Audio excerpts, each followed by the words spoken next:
Hello everyone, welcome back to my channel. Finally 1 মাস পর আমি দিদির বিয়ের ব্লগ দিচ্ছি, কারণ আমি এতদিন এডিট করার টাইম পাইনি। তো যাই হোক, ওই দিন সকাল সকাল আগের ব্লগটা যেখান থেকে শেষ করেছিলাম ওইখান থেকে শুরু করছি। তো ব্রাইড আমাদের রেস্ট নিয়ে ঘুম থেকে উঠে শুরু করে দিয়েছিল আমাদের করিতকর্মার ব্রাইড কাজ করতে। এটা আমি আগে কোথাও দেখিনি যে ব্রাইড নিজের বিয়ের মালা নিজে বানাচ্ছে, কিন্তু আমাদের ব্রাইড ওইটাই করেছে। তো মালা বানানোর ফাঁকে এখানে আমাদের মাছ চলে এসেছিলো। তো আমরা মাছ দেখতে সবাই গোল হয়ে জড়ো হয়ে গেছিলাম মাছ দেখার জন্য। এখানে ব্রাইড আবার এসেছে তার মালা গাঁথতে। তো আমাদের করিতকর্মার ব্রাইড নিজের বিয়ের কোনো কাজই ছাড়েনি। তো এখানে হয়তো ঘুমের সাথে কথা হচ্ছিল। তো যাই হোক, এখানে আমি বেরিয়ে দেখতে পেলাম যে আমাদের বাজনা চলে এসেছে গাইস। আর তারপর আমি ভিতরে যে সবাইকে ডেকে নিয়ে চলে এসেছি কাজের মধ্যে ব্যাঘাত ঘটাতে। এখানে বাজনার আওয়াজে মিমি পুতুল সবার ঘুম ভেঙে গেছে। তো ওরা খুবই বিরক্ত বোধ করছিল, কিন্তু আমরা ওদেরও ছাড়িনি। নাচানাচি করতে হবে, স্টার্টিং নাচানাচি, তো কাউকে ছাড়া যাবে না।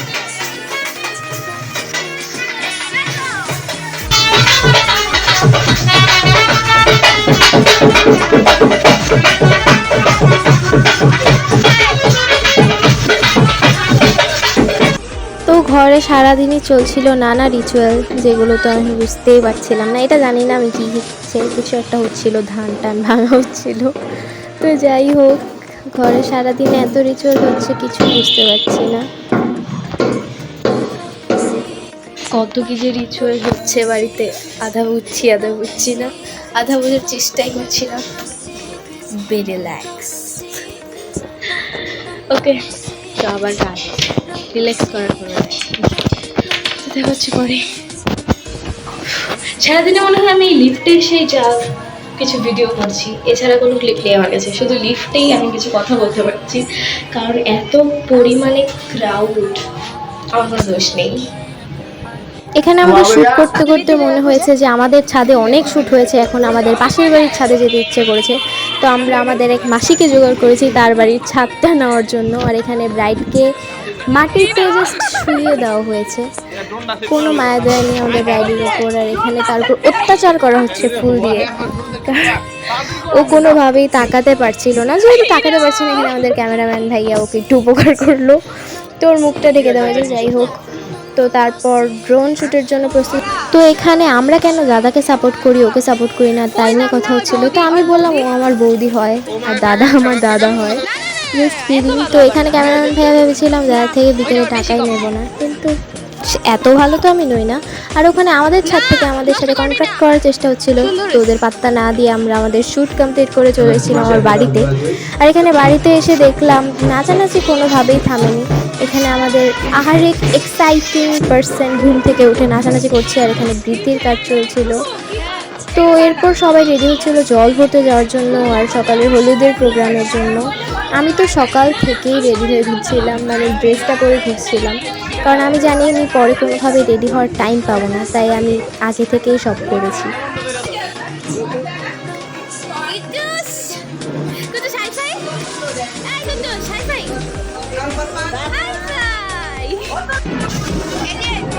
তো এরপর আমরা বেরিয়ে গেছিলাম জল ভরার জন্য। তো এরপর না আমার হাতে আর ক্যামেরাটাই থাকেনি, কারণ আমি আর সুযোগই পাইনি, বা আমার মনেও ছিল না কোনো ভিডিও করার কথা। কিন্তু আমার এত ক্যামেরাম্যান তারা নিজের ভিডিও ভেবে প্রচুর ক্লিপ নিয়ে রেখেছে আমার জন্য। তো অবভিয়াসলি ওদেরকে অনেক থ্যাংক ইউ, না হলে ভিডিওগুলো আমার কাছে থাকতোই না। তো এরপর আমরা সবাই বেরিয়ে গেছিলাম জল ভরার জন্য।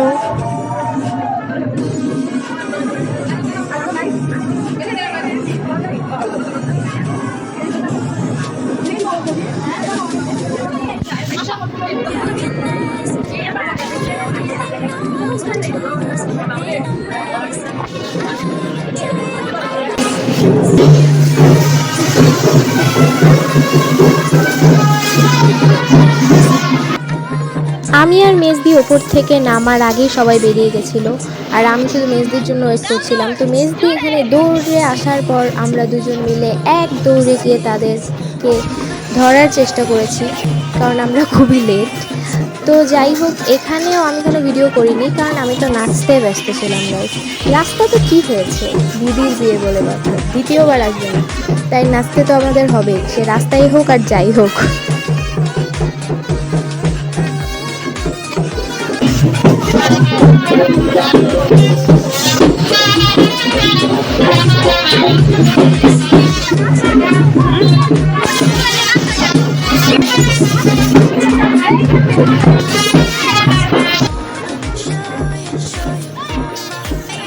তো এখানে হয়তো বা মেন রোডে রাস্তাটা পার হওয়া ছাড়া আমরা পুরো রাস্তাটা, যতটা রাস্তায় গিয়েছি পুরো রাস্তাটা শুধু নাচানাচি করতে করতেই গিয়েছি।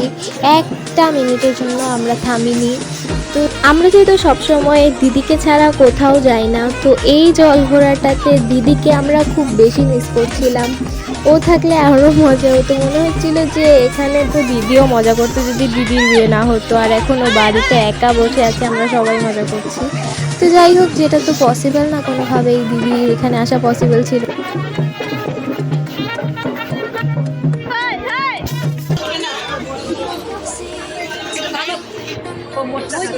রাস্তায় যতই রোদ থাক, যতই গাড়ি থাক, যাই থাক, আমাদের এনার্জি লেভেল অলওয়েজ 100%। তো একটু থামছিলাম, আবার শুরু করছিলাম, মানে নাচতে তো আমাদের হবেই। তো এখানে আমি চলে এসেছিলাম অনেকটা পুকুরের পাশে, আর এই হচ্ছে আমার ক্যামেরাম্যান, যে কিনা আমার জন্য এত ক্লিপ রেখেছে, তো তাকে অবভিয়াসলি স্পেশাল থ্যাঙ্কস। তো যাই হোক, এখানে আবার আমরা নাচানাচি করছি, আর সে তো ক্যামেরা হ্যান্ডেল করতে করতেও নেচেছে, কারণ তারও তো নাচতে হবে, তাই না? তো যাই হোক, এই জন্যই ক্যামেরাটা তখন থেকে এত কাঁপছে। আশা করি তোমরা এখন বুঝতে পারছো যে ক্যামেরাটা কেন এত কাঁপছিল প্রথম থেকেই। আর এখানে আমাদের ভাইয়ের তো এনার্জির কোনো কমতি নেই, সে পুরো রাস্তা লাফাতে লাফাতে এসেছে।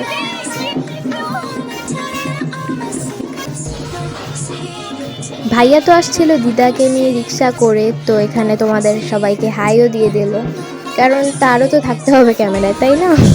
তো যাই হোক, এরপর আমরা চলে এসেছিলাম একদম পুকুরের পাশে, আর এই হচ্ছে স্ত্রীটা, আশা করি তোমরা দেখেছো, যেটা কিনা আগের ব্লগে আমি দেখেছি যে সারা রাত্র জেগে আমি বানিয়েছি।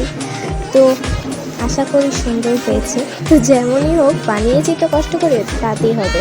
আর আমাদের মাসির তো এনার্জির কোনো কমতি নেই, অ্যাকচুয়ালি আমাদের কারোই এনার্জির কোনো কমতি ছিল না, দিদির বিয়ে বলে কথা, এনার্জি কীভাবে কমবে? তো এখানে দিদাকে নিয়ে ভাইয়া তো আগে থেকে এসে দাঁড়িয়েছিল, রিক্সা দিয়ে যেতে এসেছে, আর এখানে তো মা গেছিলো জল ভরতে, আমরা বাইরে নাচানাচি করছিলাম। তো যাই হোক, এখানে বড়রা সবাই জল ভরছিল আর আমি ভিডিও করছিলাম।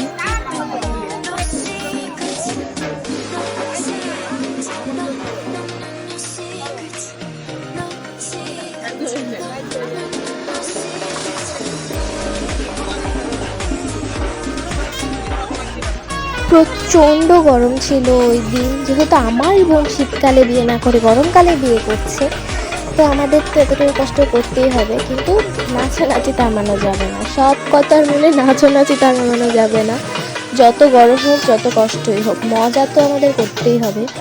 আর এখানে আরেকজন তো দিদির বিয়ের আনন্দে কন্টিনিউয়াসলি নাচানাচি করছিল।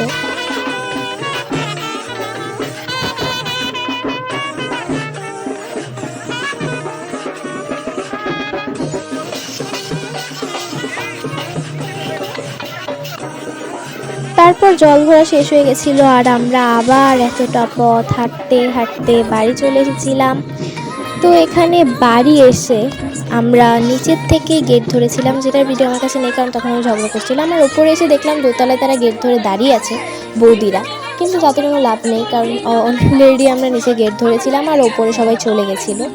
তো তারপর আমরা ছাদে চলে গেছি, আর সবচেয়ে কষ্টের বিষয় হলো আমার কাছে হলদির একটা ক্লিপও নেই, সব ক্লিপ ডিলিট হয়ে গেছে, শুধুমাত্র ট্রান্সফরমেশনের একটা রিল আছে, যার জন্য দিদির লুকটা একটু দেখাতে পারলাম। তো এরপর হচ্ছে গিয়ে আমি চলে এসেছিলাম বিকেলে ভেন্যুতে পার্লার থেকে ডিরেক্ট, আর আমাদের ব্রাইড আসতে অনেক দেরি করেছিল। এরপর দিদি পার্লার থেকে আসার পর দিদিকে দিদির জুয়েলারিগুলো পরানো হচ্ছিল, কারণ রাস্তা দিয়ে জুয়েলারিগুলো পরে আসেনি সেফটি ইস্যুর জন্য। তো এখানে দিদি আমাদের ব্রাইডকে রেডি করে দিচ্ছিল, যেহেতু আমাদের হুরুর ব্রাইড, সেহেতু ও 1 মিনিটও বসে থাকতে পারে না। তো তো রেডি হয়ে সঙ্গে সঙ্গে দৌড়, যেহেতু ও অনেকটা লেট করে এসেছিল, তোর ছবিগুলো তুলতে হবে। তো এরপর ছবি তোলা হচ্ছিল, সিঙ্গেল ছবি। আমি তো ভেন্যুতে এসেছিলাম অনেক আগে, কিন্তু আমার কাছে কোনো ক্লিপ নেই, কারণ আমি কোনো ভিডিও করার সুযোগ পাইনি। আর এখানে ম্যাডাম চলে এসেছে, মানে ও আমার বেস্ট ফ্রেন্ড, তো ওর সাথেও আমার একটা কোনো ছবি নেই। আর তারপর আমরা চলে এসেছিলাম নিচে।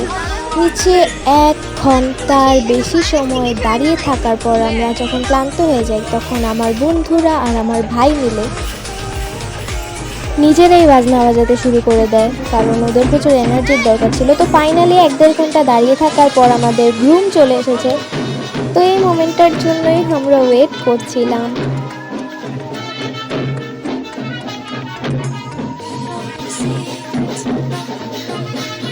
এখানে মা দাদাকে বরণ করে নিচ্ছিল, আর বরণ করার পর এখানে আমরা গেট ধরিনি, আমরা দাদাকে সাদরে উপরে নিয়ে গিয়ে তারপর গেটটা ধরেছিলাম। তো যে ক্লিপটা তো অবশ্যই আমি অ্যাড করে দেব, তো দেখতে থাকো।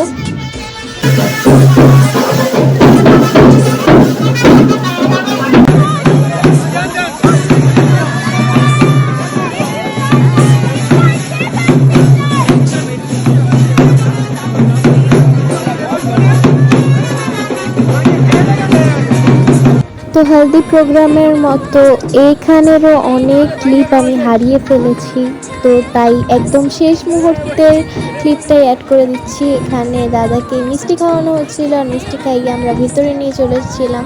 তো এরপরে তো কোনো ক্লিপই আর পাইনি, হারিয়ে ফেলেছি আমি। তো এখানে একদম বিয়েতে বসে পড়ার পরের ক্লিপটা অ্যাড করে দিচ্ছি।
সূর্যাস্তের সময়টাতে অনেক বেশি মজা হয়েছিল।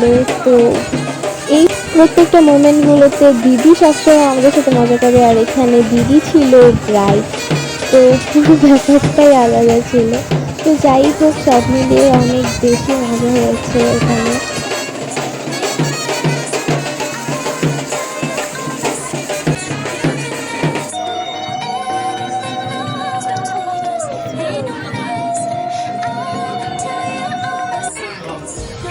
তো ফাইনালি আমাদের এতদিনের অপেক্ষার অবসান, দিদির বিয়ে। তো যাই হোক, এখানে আমার হয়তো অনেক ভিডিও করা উচিত ছিল দিদিদের বিয়েতে, কিন্তু আমি একদমই সুযোগ পাইনি, একদমই টাইম পাইনি। এত কাজের মধ্যে অনেক অল্প ভিডিও করা হয়েছে, তার উপর যদি সবাই আমাকে ভিডিও করে না দিত, এটুকুও থাকতো না। তো এরপর যজ্ঞ হচ্ছিল, আর এখানে প্রচণ্ড চোখে গালা হচ্ছিল। তো এরপর দাঁড়িয়েছিলাম ওখানে, কারণ প্রত্যেকটা রিচুয়ালস দেখতে হতো। আর এই যে এতদিনের অপেক্ষা, এতদিনের কষ্ট করে কিভাবে পেতেছিলাম, ফাইনালি পুরোপুরি কাজ হচ্ছে, মানে প্রয়োজন হচ্ছে। এই প্রয়োজনগুলোটা যখন গেছিলাম তখনই ভিডিও দিয়েছিলাম। তো যাই হোক, সব কিছু ফাইনালি অবসান।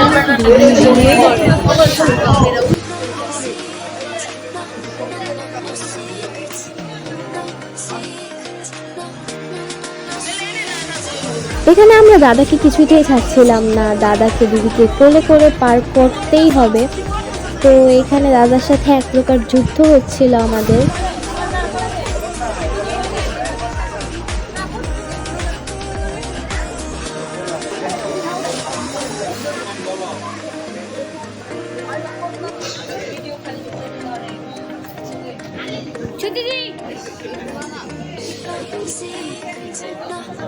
এখানে মেস দিয়ে দিদি আর দাদার গাছ ছড়া বেরিয়ে গেছিল।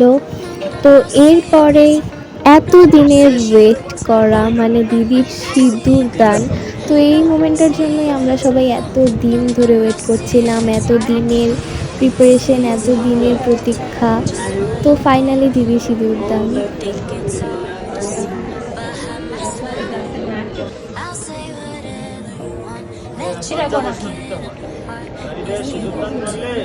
সিঁদুর একশো মাত্রা ছাড়া ফিরবে।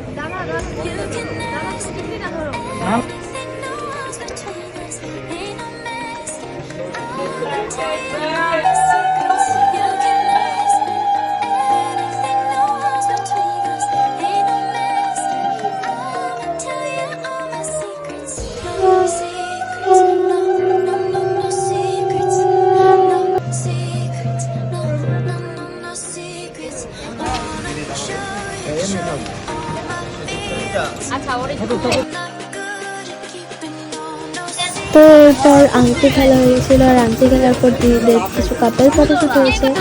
এরপরে চলে এসেছিলাম আমরা খাওয়া দাওয়া করতে।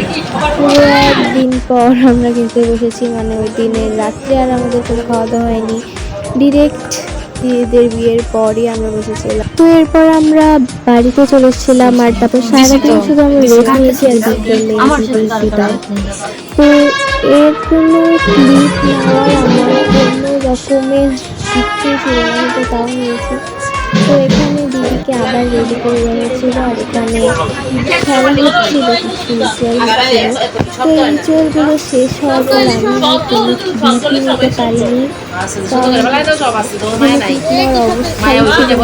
অবস্থায় ছিল না। তো যাই হোক, আমি আজকের ভিডিওটা এই পর্যন্ত। যদি কিছু ভালো কথা হলে দেখা হবে পরের একটা ব্লগে।